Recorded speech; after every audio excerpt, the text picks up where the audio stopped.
What if the most perfect meal you ever had was also the most forgettable?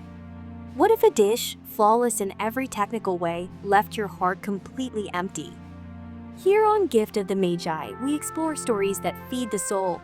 And today, we travel to the heart of the kingdom of Bellaflur, to a royal restaurant where perfection was the only thing on the menu, and its celebrated chef was about to discover the one ingredient she had lost long ago.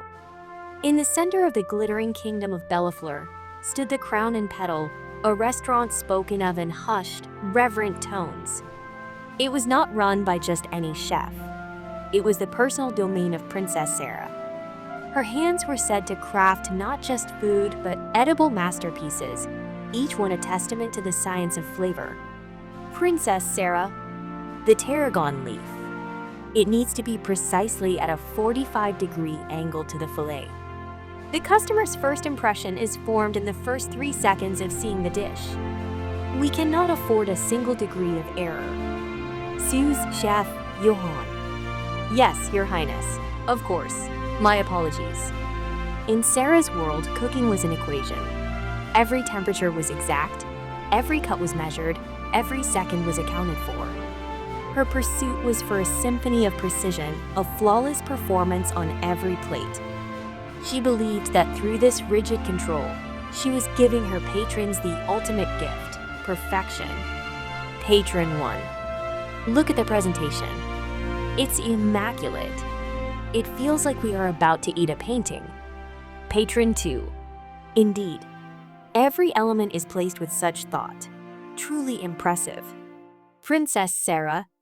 Johann, the timing on table 7's entree was off by 12 seconds from the projection. See that it doesn't happen again. Johann. It won't, Princess. The kitchen staff moved with the silent efficiency of a royal guard. There was no chatter, no laughter, no clatter of joyous creation. There was only focus, execution, and a quiet, underlying tension. They were producing acclaimed art, but the spirit of cooking had long since fled the room. One evening, a celebrated nobleman, Lord Pinbrook, brought his young son for a birthday treat. The final course was Sarah's signature dessert, the princess's hidden treasures, a complex sphere of sponge sugar and delicate mousse. Lord Pinbrook. Well? Go on, sweetheart. It's for you. You don't like it? Boy, it's good. Very good. Princess Sarah watching from her window, frowning. The texture is perfect. The sweetness is balanced by a subtle citrus note. The chill is at the optimal temperature. It's perfect. Why isn't he smiling? That question echoed in the silence of her own heart. Princess Sarah had achieved culinary perfection. Her restaurant had 3 imperial stars and a waiting list that stretched for half a year. Yet, as she later stood alone in her kitchen, looking at an old, faded portrait of her grandmother laughing boisterously while covered in flour, she couldn't remember the last time she had truly felt that kind of joy. The kitchen was her kingdom, but it had become a beautiful, gilded cage. In the quietest hours of the night, long after the last dish had been scrubbed and polished, Princess Sarah found herself drawn to a part of the castle she usually ignored. At the far back of the sprawling kitchen complex was an ancient, stone hearth, a relic from simpler times. Tending the dying embers was a man with a past as complicated as any of her recipes. Cobb, the groundskeeper and former royal stable master, a man who, rumor had it, was once a notorious bandit. Cobb! You didn't eat again today, Princess. Not properly. Princess Sarah. I tasted everything. Every dish, every sauce, every component. That is my job. Cobb. Tasting isn't eating, Princess. Just like looking isn't the same as seeing. Here. Princess Sarah.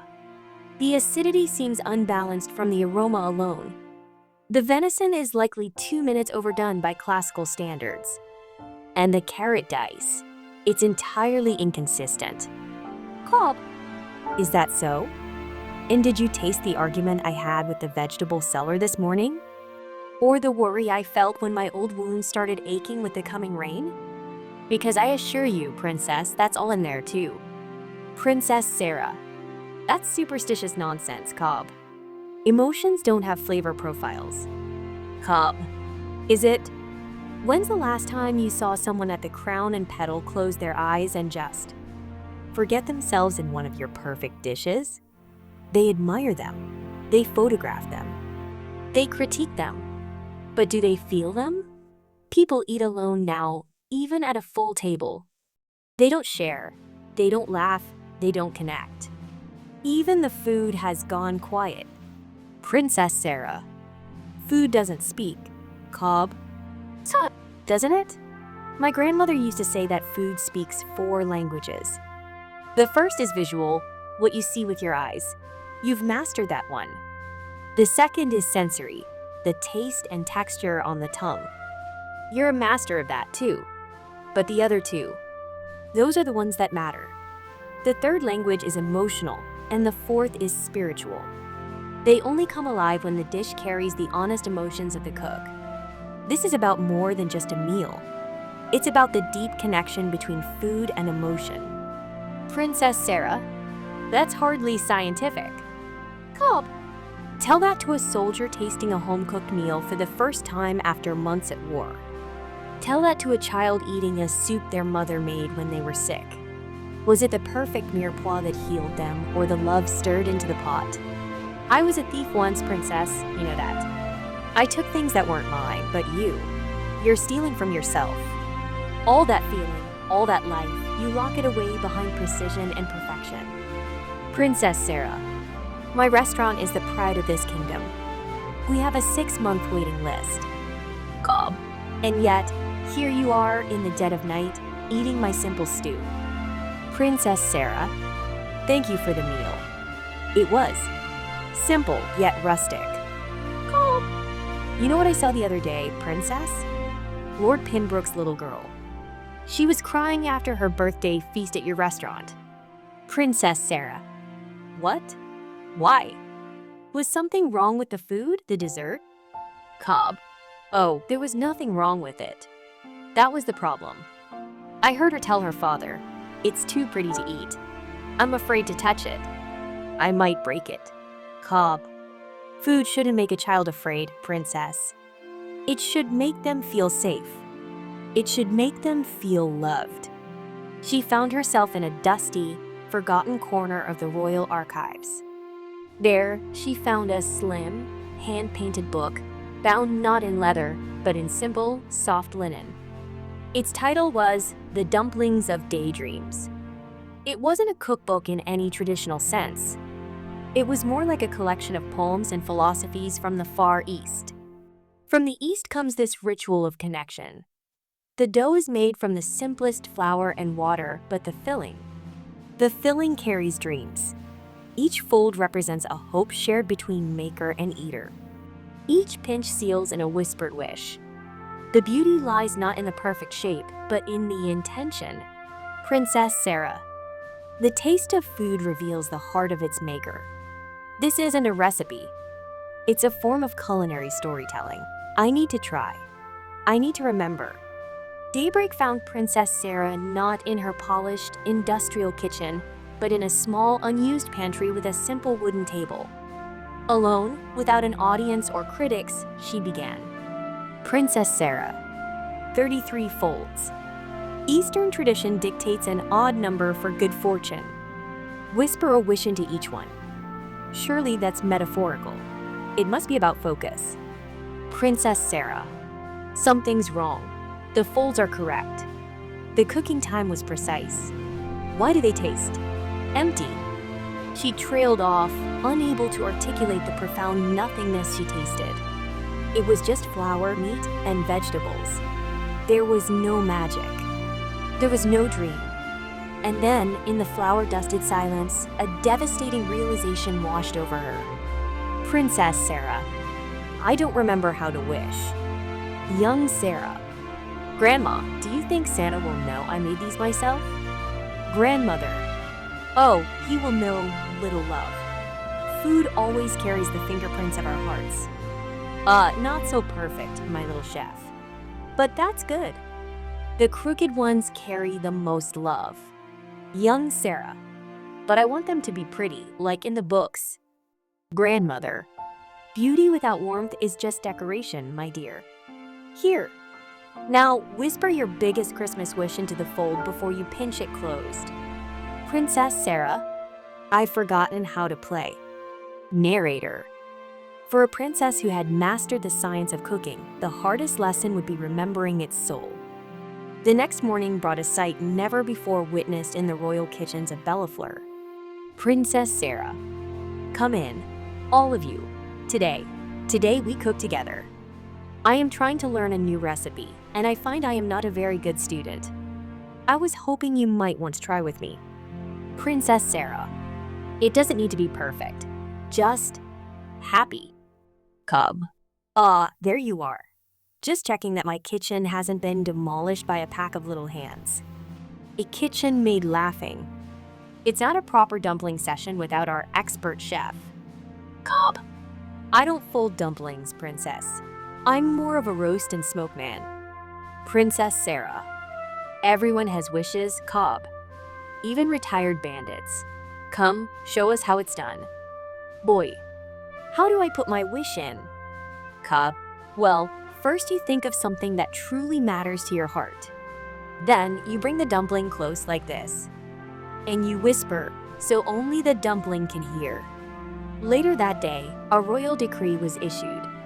The first ever Festival of First Wishes was announced. That evening, the grand palace courtyard was transformed. Gone were the formal tables and fine china.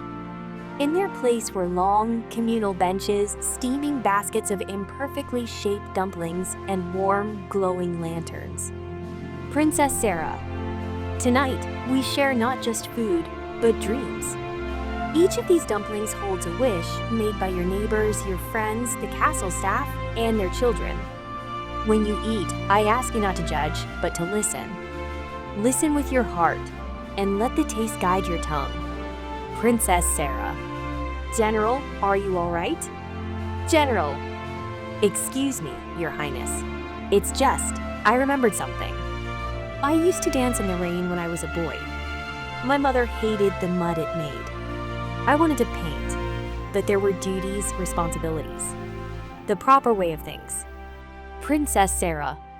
You haven't tried one yet. Cobb. Some dreams are better left dormant, princess. They can be painful to remember. Princess Sarah. Are they? Or is it more painful to forget them entirely? Come on now, Cobb. Share one with me. Cobb, I was raised in an orphanage. After I left, I lived on the streets for years. The only place that ever felt like home, the only place I ever felt safe, was the public kitchen in the lower town. They'd give a hot meal to anyone who came by. Cobb, I wanted to build a place like that for children like me, a place with nowhere else to go. Teach them to cook, to provide for themselves, to create something with their hands instead of taking. But hands like mine, they aren't meant for teaching. Princess Sarahi disagreed, Cobb. They taught me something vital. It's not too late, for any of it. As a soft rain began to fall, people huddled under canopies, sharing dumplings and stories. In the warm glow of the lanterns, they remembered who they were before titles and tasks had defined them. They were connecting, and as they connected with each other, they reconnected with themselves. But for Princess Sarah, one final piece of the puzzle remained. Cobb, this one's different, princess. Anna made it for you, special. Princess Sarah smiling at the girl. Did she? Did you tell Cobb what wish you put inside? Cobb, she says it wasn't her wish. She said she borrowed one from a long, long time ago. She says she whispered a wish for you. Voice of young Sarahi wish. I wish someone tastes the love I'm putting in here, just like Grandma taught me. Cobb, what is it? What did you taste? Princess Sarah, me.